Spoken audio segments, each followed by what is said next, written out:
Hi hello everyone, welcome back to my channel. তোমরা সবাই কী করছো? আশা করি তোমরা সকলেই ভালো আছো। আমিও ভীষণ ভালো আছি। তো আজকে তোমাদেরকে রান্না দেখাবো আমি খাসির মাংস প্রেশার কুকারে। খাসির মাংস কি করে প্রেশার কুকারে ঝটপট করে রান্না করে আর খাওয়ার পরে বিরিয়ানির মাংসের মতো লাগে, সেটাই তোমাদেরকে আজকে দেখাবো। তো দেখো, এখানে খাসির মাংস আনা হয়েছে। তো আমার বর, জানোই তো তোমরা সবাই, আমার বর বাড়িতে আসলে পরে খাসির মাংস আনে, আর আমি খাসির মাংসটা ভীষণ পছন্দ করি। আর এখানে দেখো কতখানি তেল দিছে। তো যাই হোক, চলো আজকে আমি খাসির মাংস রান্না করতেছি। তোমাদের যার যার লোভ লাগবে তোমরা কিন্তু অবশ্যই কমেন্ট বক্সে জানাবে। আর যদি তোমরা বলো যে তোমরা খাসির মাংস খেতে চাও আমার হাতে রান্না করা, তাহলে তোমরা অবশ্যই আমার বাড়িতে তাড়াতাড়ি ঝটপট করে চলে আসবে। না হলে আমাকে মেসেঞ্জারে বা কমেন্ট বক্সে কিন্তু তোমরা সবাই জানাতে পারো। তো জানো তো, আমাদের এদিকে কিন্তু খাসির মাংস 700 টাকা কিলো, আর একদম লোকাল মাংস পাওয়া যায়। আর আমার দিদিবাড়ির সাইডে, মানে কলকাতার দিকে, খাসির মাংস কিন্তু 800 টাকা কিলো, আর ওদিকে হচ্ছে রেয়াজি খাসি পাওয়া যায়। তো যাই হোক, চলো আজকে রান্না করি।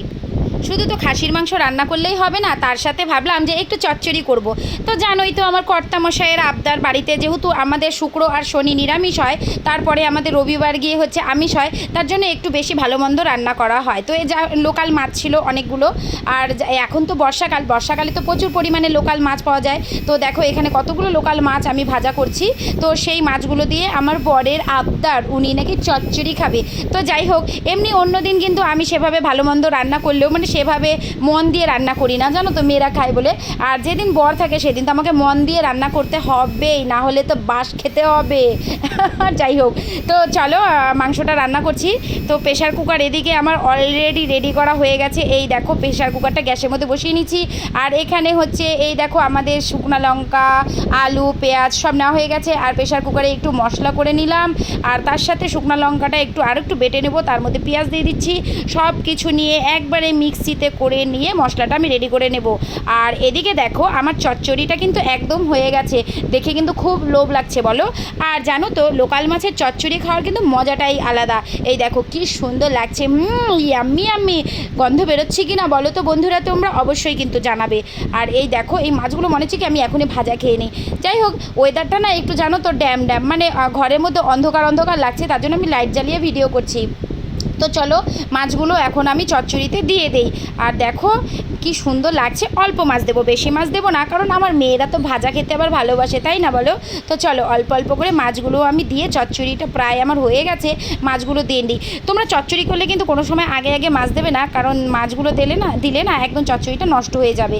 তার জন্য একটু পরে দিবে, পরে দিয়ে একটু নাড়াচাড়া করে তোমরা নামিয়ে নেবে, তাহলে দেখবে চচ্চড়িটা খুব সুন্দর হবে। দেখো দেখো কি সুন্দর হয়েছে, সেই সুন্দর গন্ধ।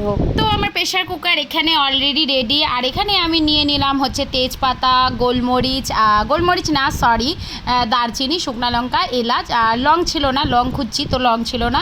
তো এগুলো হচ্ছে আমি ফোড়ন দিয়ে দেবো। তোমরা কারা কী কী ফোড়ন দাও অবশ্যই জানাবে। তো আমি আবার বেশি মশলা দেই না, কারণ অতিরিক্ত মশলা দিয়ে আমার রান্না পছন্দ করি না, আমি মানে খেতে পছন্দ করে না আমার বর আর কি। তো যাই হোক, প্রেশারেই আমি সমস্ত কিছু দিয়ে দিচ্ছি। আর প্রেশারে পেঁয়াজ, টমেটো সব কিছু একবারে দিয়ে আমি ভাজা করে নেব। তারপরে হচ্ছে আমি ভাজা করে নেওয়ার পরে আমি আস্তে আস্তে মাংসটা দিয়ে দেবো।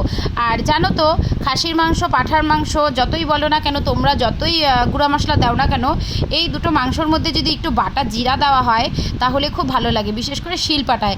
তো তোমরা না একটু কাঁচা জিরাটা হচ্ছে শিলপাটায় তোমরা সবাই মিলে একটু বাইটে নিও, কারণ বাইটে নিলে না খুব ভালো হয় রান্নাটা, আর খাসির মাংসের ফ্লেভারটাও খুব সুন্দর লাগে। তো আমি চটপট করে না শিলপাটায় বাইটে নিচ্ছি। আর আমার একটাই সমস্যা কি বলো তো, এই যে দেখো আমার পুতাটা না কত ছোট বলো, তোমরা অনেকেই বলবে পুতাটা এরকম কেন। তো পুতাটা না আমার হাত থেকে পড়ে গিয়ে না ভেঙে গেছে। তো যাই হোক, এখানে আমার দেখো মশলাটা বাটা হয়ে গেছে। বেশি মিহি করলাম না, একটু হালকা পাতলা মিহিটা করলাম। তো যাই হোক, এখানে দেখো অনেকটাই ভাজা হয়ে গেছে।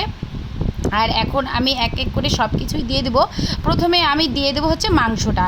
অনেকেই আছে মশলাটা আগে ভাজা করে নেয় তারপরে মাংসটা দেয়, কিন্তু আমি আবার সেরকম করে রান্না করি না। আমি মাংসটা দিয়ে তারপরে মাংসের উপরে মশলাটা দিয়ে তারপরে আমি কষাই, কেন তাহলে মনে হয় কি যে আমার মাংসটা মনে হয় বেশি টেস্ট লাগে। তো যাই হোক, এখানে তো সেভাবে নাড়াচাড়া করতে পারছি না ক্যামেরাটা ধরে। এখানে লবণ, হলুদ এক এক করে সমস্ত মশলা দিয়ে, আর এই দেখো জিরা যে বাটলাম সেই জিরা বাটাটাও আমি দিয়ে দিচ্ছি। আর যে মিক্সিতে মশলা করেছিলাম সেই মশলাটাও আমি দিয়ে দিচ্ছি।